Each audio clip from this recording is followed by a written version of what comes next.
Alright, I'm going to show you how to install a Uniden R8 on a 2024 Ford F250. Should be same as the F150 by taking power from your rear view mirror. And this is how it should look after you're done. Alright, to get started, turn off your car and come to the back of your rear view mirror. We're going to disconnect this cord right here.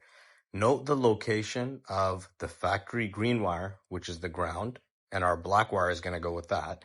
And the factory black wire, which is the power, and our red cord is going to go with that. This view here is after I'm actually done. So the red and the black wires you see there are the wires that are going to provide the power to the radar.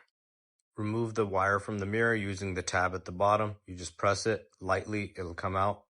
Here are the power cord wires. Red is power, black is ground, and I'm using the thin wires because the others will not fit. Here's a white piece right here that's part of this plug. We're going to go ahead and take that off. There are two tabs on the sides. Gently pry that out, and this will help get the wire in more easily. Now again, remember, red is going with the black factory wire to get power, and black is going with the green factory wire to get grounded. Once you have them in there, go ahead and put that white piece back in. It should easily just click back in, just like that. And we're going to go ahead and plug this back into the mirror with the tab facing down. And let's plug this into our Uniden R8. Turn on the car and give it a shot. You can see here that it worked perfectly for me. Now I'm just going to go ahead and mount this Uniden onto the window. And this is how it looks after it's done.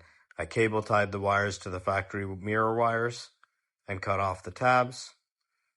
And it comes down here, looks fantastic. One wire coming down, very clean. With recording, this probably took me maybe 15 minutes. Super clean, one wire coming down. This is a view from the back, but again, you'll see here, you can't actually see that. It's all behind the mirror.